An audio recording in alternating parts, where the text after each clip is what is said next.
Oh, you know what? Does he have a brother? Yeah. Is he still here? Yeah.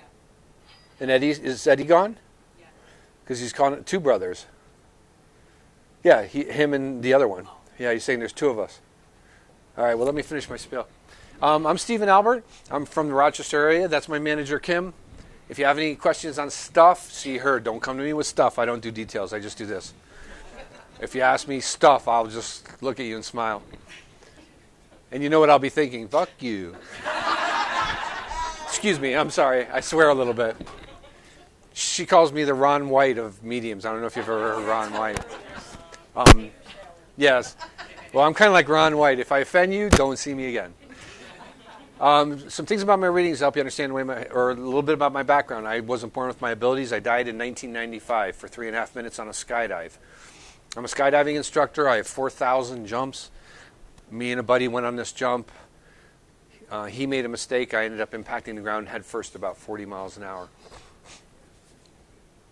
I died for 3.5 minutes. Afterwards, I had to lay in bed blind for a year. And then they went and did some fancy head surgery in New York City, and it took 2 years to get better. I had to learn to read again. I had to learn to write again. I had to learn to walk again, everything just like a little kid. Everything I knew just blown out of my head. That's how I got what I got. Something about my reading to help you understand the way my head works. First of all, I read the living too. I can tell you all about people, I was talking about the dean's list, and you're going to love that at school. I feel like you call mom and you're like, this is the place for me. But it's the second choice. Remember that. It's the second choice, not the one you first think of. Okay? All right.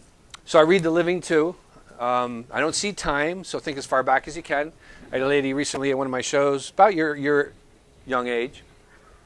And I said, you have a great-grandma who was famous? She was on the Titanic. It was kind of cool. The funny part is like a week later at a show, I just pointed at a lady like I did with you and told the same story, and her jaw dropped. And I said, why is your jaw dropping? She said, because my great-uncle helped build the Titanic. He was a riveter. So it was kind of interesting that I happened to pick two people. And then a lady at the first show, I looked at her, I said, how come every time I look at you, I see sheep? And she goes, well, my last name's Lamb. And I was like, oh. And then the following show, I picked another lady and just told that story, and her jaw dropped. And I said, why is your jaw dropping? And she goes, my last name's Lamb, too. I was like, what? Anyway, names sing family first. If it's not family, oh, that's cute, man. No, I like that. Don't push his hand away.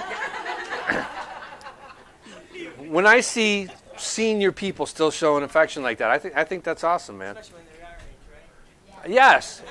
Like when you walk behind a couple like your age coming out of a store and they're holding hands, I always just want to go, oh.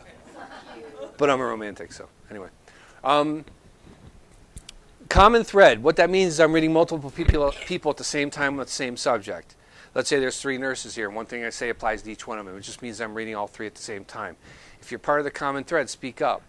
It's important because sometimes you being a common thread, like I had an example recently where the 2 people that I picked up, I was just getting information. The 3rd common thread, it was her mom coming through, and I would have missed her if she hadn't spoken up.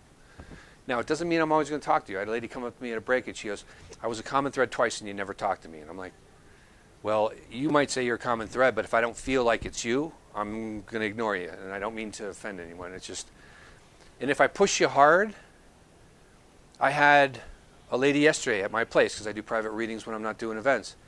And I kept pushing her and pushing her to the point where she almost got annoyed. And then she finally realized it was a great uncle.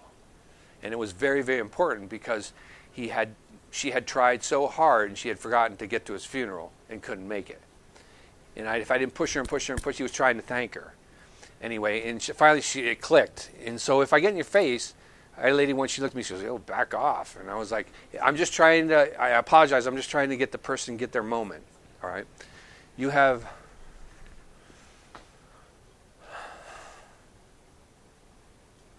do you know anyone who's on dialysis? Who's that? Is she gone? She's saying hi. She didn't even let me finish. Can I talk? She's going, can I talk? Was she a little thing? Yeah. In my head, she's a little. Did she have like Betty hair, white hair? That's her. Is there a sweater? Yeah. Okay. What's the yellow flower relevance? Is there a yellow flower relevance with you? Sunflowers? Does someone have a tattoo of a flower? No, but a guy may be a common thread. Or not necessarily a common thread, because she didn't say yes. All that means is my radar, when I'm looking in a direction, is like a pie slice. If this is the point, it goes out like that, which should encompass like 3, 4, 5 people.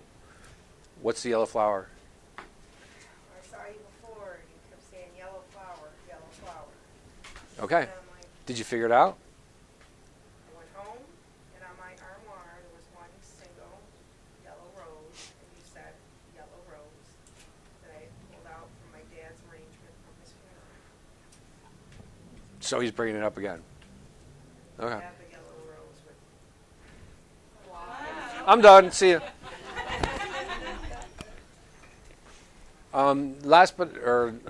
I wasn't finished my spiel almost. What I basically do is give you a message from the other side. That's so cute. What I can do is get a message from the other side, or I just read facts from your brain and tell you about yourself. Yeah. I can't say everything I see, and so be scared. It's funny. I'll be looking at someone and be like, oh, I can't say that. I can't say that. I can say that. All right. You can ask questions if you have any questions. I'm not the love doctor. Don't ask me when you're finding the perfect guy. I swear to God, every girl who sees me, that's what they're... When I'm going to find the perfect guy, I'm like, you find me a girl, I'll find you a guy. And last but not least, medical stuff is my thing. I've been gifted. There's a whole long story, but I've been gifted with the ability to see medical issues. And prayer, I do healing prayers, so if someone wants to be prayed over. Did you have thoughts of checking out? I don't like that. Are you better now?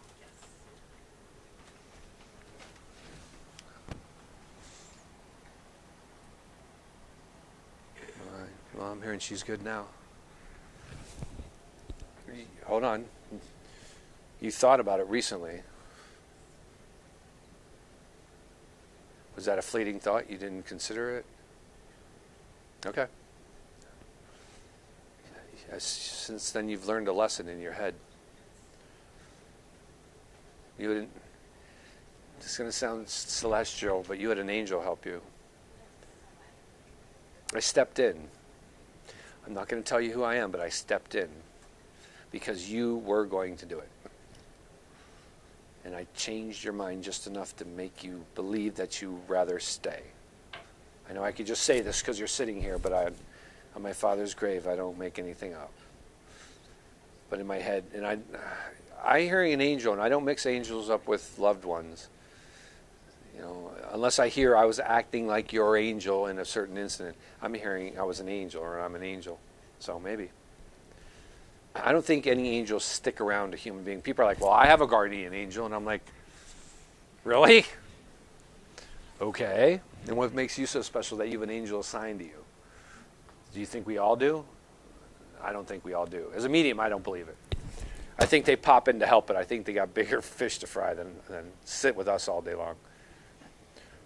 You had a dark thing around you. That angel chased it away. It's saying, I chased it away. Went squiggling off you like one of those little alien things. That's what was causing it. And I get that around a lot of people who have those thoughts. When I had to lay in bed blind for a year, 8 months into it, I became suicidal. And every day I had those thoughts. That every morning I woke up, the crucifix laying on the bed or on the wall next to my bed would be flipped upside down. My dad would have to come in, loosen the nail, and flip it down again.